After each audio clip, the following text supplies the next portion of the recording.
So, hello everybody, it's me, Troy. I'm back again with another video. Thank you so much for stopping by on this video and clicking the link and commenting and liking and subscribing on my previous video. So go ahead and do that on this one too. You know, I'm doing some rain, girl. Rain. Okay, let me stop.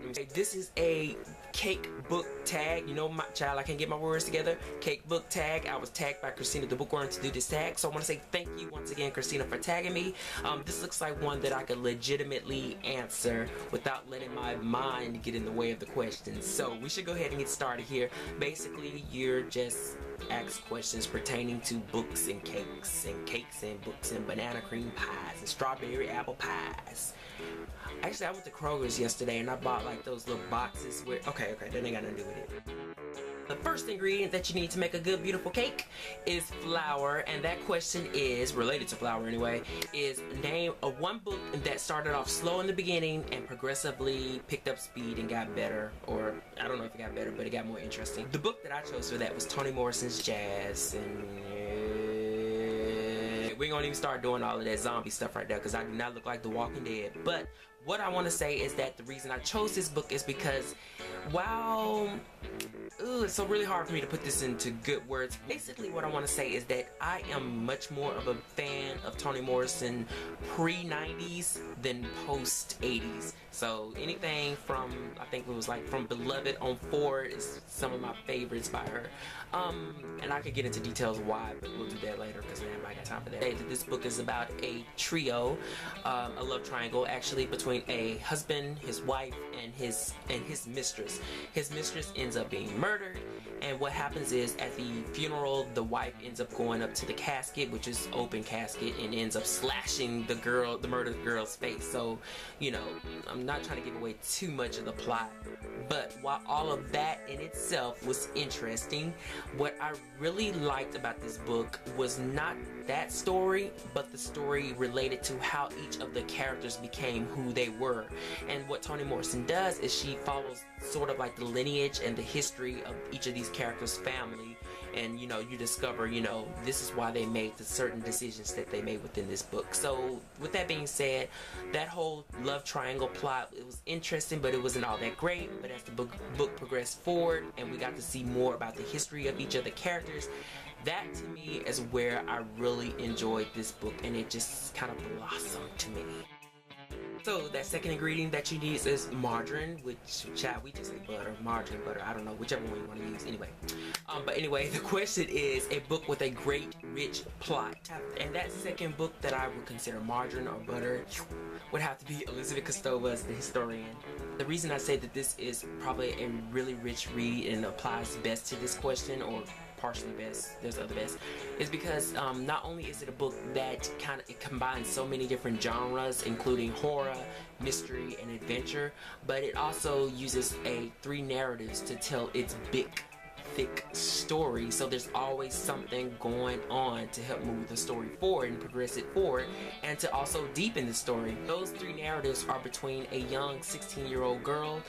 What happens is that her father is a historian who is researching Vlad the Impaler, I don't know, Daffy Duck, the Impaler, or otherwise Dracula. Her father went missing sometime previous within her life, and I think her mother did too. I have to reread the book to be sure, but I think so. I'm really sure that she did too. But the girl goes into her father's library, and inside the library she sees a suitcase. Inside of that suitcase is a slew of letters written by her father pertaining to his research into the Vlad the Impaler / Dracula. Seeing that she believes her father is still alive, she decides to take those letters and to use those letters to sort of navigate her way across Europe to find her father. We have the girl's narrative, the 16-year-old girl's narrative. There's also the letters that are narrative in themselves, and that is what you would call a frame narrative, meaning that it's a narrative within a narrative, because a narrative within a narrative. Those letters in themselves are just so intriguing, so interesting to see what her father was going through, and trying to figure out, you know, what happened to Dracula, the myth behind him, that it was just...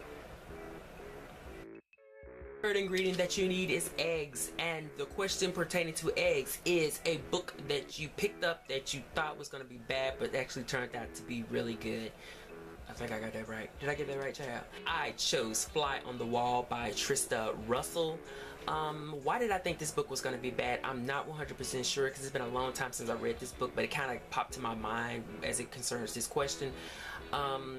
It's about a 32-year-old school teacher who ends up falling and developing a relationship with one of her students. Now, the student is of age, but still it's not the best choice that she was supposed to make. But the thing that I want to say that made this book so good, even though, you know, the premise in itself probably doesn't seem that interesting, or seems maybe too sexy or too risky or too smoky, so to speak, is that the author did a great job in encouraging, even though it might not be the best decision for her, but she did a great job of encouraging the reason why this woman decided to have a relationship with one of her students. And on the same note, she also did a great job of encouraging the reason why the student decided to have a relationship with this woman. And with that being said, I can give a little insight into that. So it's kind of like she was trying to find a man in him, and he was trying to find a mother in her, so to speak. But anyway, I thought this was a great read, and it was definitely more surprising than I thought, and I had to hold on to this book. Everybody I let borrow this book ended up liking it, so I'll hold on to this book forever. And so you probably need my favorite ingredient, which is ingredient number 1, 2, 3, 4. Girl, I can't count. Which is ingredient number 4. That is sugar. And the question is, a sugary sweet book.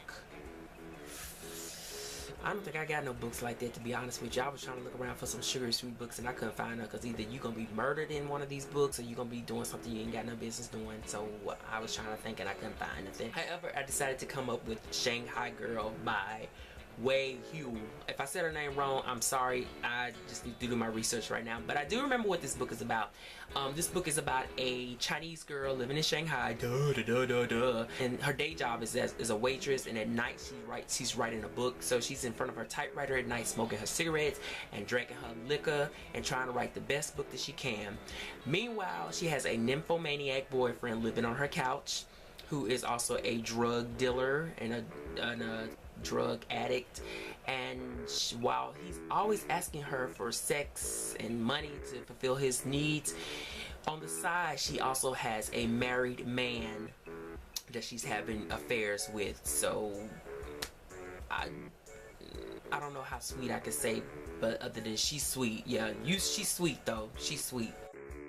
Number 5 is Icing, a book that covered every single element that you like about books, or like in books. That was sort of kind of easy, so I chose Valerie Wilson Wesley's When Death Comes Stealing. This is the first book in Valerie Wilson Wesley's Tamara Hale mystery series. Tamara Hale is an African-American private investigator. She owns her own business. She's intelligent, she's smart, she's clever, she's cunning, and she's sort of like the black version of Kinsey Milhone in Sue Grafton's mystery series. And so we have a black woman solving mysteries. That's exactly what I wish I would write for my own self, and that's exactly what I love to read. So that was it. Well, you know, there's a little bit more to it, but we ain't gonna get into all of that.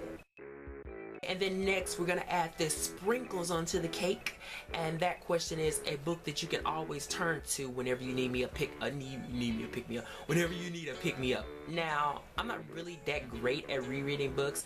I got this thing in my head where it's like, oh well, I already read this book, so there's so many more other books I can go read, so I need to go read one right now.